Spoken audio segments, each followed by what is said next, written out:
रात के ठीक 11 बज चुके थे। आरव अपने गले में बैग लटकाए मुंबई नासिक हाईवे के किनारे उस सुनसान बस स्टॉप पर खड़ा सोच रहा था। अब तो कोई बस नहीं आएगी यार। अगर आखिरी वाली थोड़ी लेट हो तो मिल जाए, वरना आज रात यहीं रुकना पड़ेगा। वो गहरी सांस लेकर पास की बेंच पर जाकर बैठ गया। एकदम अकेला, हल्की ठंडक और गूंजता सन्नाटा।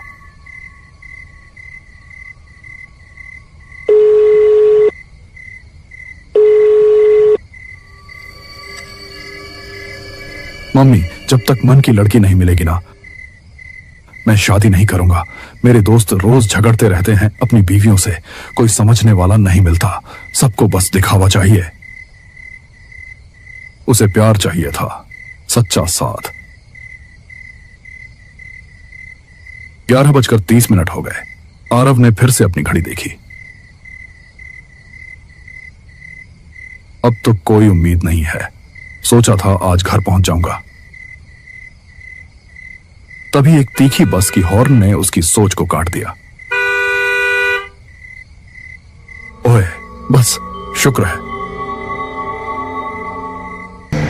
सामने एक खड़खड़ाती नीली पुरानी सरकारी बस आकर रुकी। भाई साहब चढ़ लो, लेकिन बता दूं, ये बस आखिरी नहीं है और ये बीच में ही बंद हो सकती है। इंजन ज्यादा गर्म हो गया है। कोई बात नहीं, कम से कम थोड़ा तो आगे जाऊंगा। आरव बस के पिछले दरवाजे से चढ़ गया, टिकट लिया और खिड़की के पास बैठ गया। बस में थोड़े ही लोग थे, लेकिन उसकी नजर सामने पड़ी। ड्राइवर के पीछे कोई बैठा था।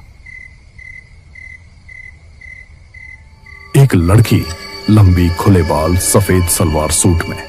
चेहरा पूरी तरह साफ नहीं दिख रहा था। इतनी रात को कोई लड़की अकेले? शायद ड्राइवर की कोई जान पहचान हो। बस धीरे धीरे हाईवे से दूर एक पुरानी गांव वाली सड़क पर मुड़ गई। 12:05 पर एक झटका लगा और बस खड़खड़ाकर रुक गई। भाई लोग, बस यहीं तक जाएगी। अब इंजन नहीं चल रहा। जिसको जहां जाना है वो देख ले। क्या बात कर रहे हो? मेरा घर यहां से 10 मील दूर है और ये रास्ता तो जंगल से होकर जाता है। सभी सवारी धीरे धीरे उतरने लगी। आरव भी नीचे उतरा। अपने मोबाइल की टॉर्च ऑन की, लेकिन नेटवर्क नहीं था। तभी वो लड़की भी उतरी। आप भी यहीं उतर रही हैं? अजीब है, ये बस वाले भी। लड़की ने उसकी तरफ देखा। उसकी आंखें एकदम बड़ी, गहरी और ठंडी थीं। मेरा घर यहीं पास में है। आप चाहें तो मेरे साथ चल सकते हैं। मेरी मम्मी घर पर हैं, कोई दिक्कत नहीं होगी। नहीं नहीं, आप परेशान मत होइए, मैं देख लूंगा कुछ। डरिए मत, मैं रोज जाती हूँ अकेले। चलिए, आपको रास्ता भी मिल जाएगा। आरव ने कुछ पल सोचा और फिर उस अजनबी लड़की के पीछे चल पड़ा। आरव उस अजनबी लड़की के पीछे पीछे चलने लगा। रास्ता पूरी तरह सुनसान था। चारों तरफ पेड़ों की सरसराहट, पत्तों की हल्की आवाजें और दूर कहीं एक उल्लू की चीख। आपका घर बहुत दूर है क्या? आरव ने धीरे से पूछा। बस थोड़ी दूर और। रास्ता थोड़ा खराब है, लेकिन डरने की जरूरत नहीं। सिया ने बिना पलटे कहा। आरव को एक बात खटक रही थी।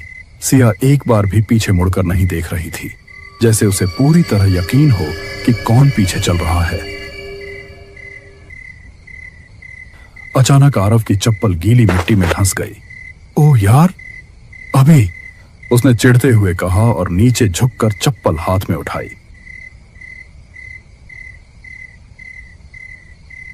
उसने मोबाइल का टॉर्च जलाया। जैसे ही वो सीधा खड़ा हुआ, सिया गायब थी।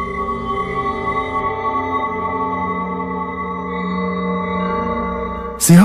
वो चौंका।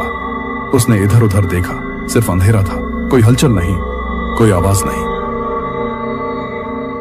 हेलो सिया, मजाक मत करो यार, कहां चली गई आप?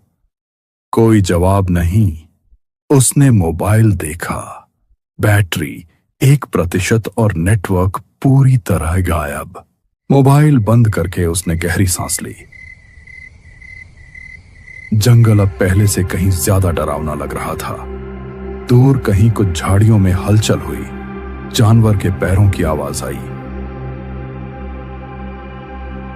आरव की नजर एक पेड़ पर गई, टहनियां ही नीचे तक झुकी हुई थीं। उसी पर चढ़ जाता हूं, कम से कम नीचे से तो बचा रहूंगा, उसने खुद से कहा। वो जल्दी से पेड़ पर चढ़ गया, बैग गोद में रखा और ऊपर बैठ गया, कांपते हुए। आंखें भारी हो रही थीं, लेकिन डर के मारे पलकें झपक नहीं रही थीं। नीचे से जंगली सूअर की भयानक आवाजें आ रही थीं। वो बैठा रहा, बस सुबह का इंतजार करता रहा। पंछियों की चहचहाहट ने नींद और डर के बीच झूलते आरव को जगा दिया। उसने नीचे देखा, अब उजाला हो चुका था। वो धीरे से उतरा और उस दिशा में चल पड़ा जिधर सिया गई थी।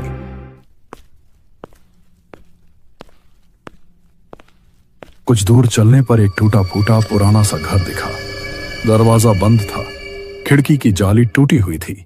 आरव ने झांक कर देखा, अंदर कुछ पुराने धुंधले फोटो टंगे थे। उनमें एक में सिया थी। ये वही है, पर ये घर तो, वो बुदबुदाया।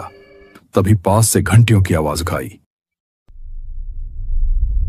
एक चरवाहा अपने झुंड के साथ उधर से गुजर रहा था। भाई साहब, ये घर किसका है? कौन? ये तो सालों से बंद है, बुजुर्ग चरवाहे ने कहा।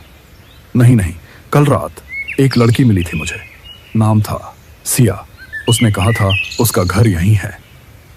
चरवाहा कुछ पल चुप रहा, फिर धीरे से बोला, सिया बेटा, उस नाम की एक लड़की थी, करीब 20 साल पहले। उसकी और उसकी मां की रहस्यमयी मौत हुई थी। किसी को कुछ नहीं पता चला, सब गांव छोड़ गए।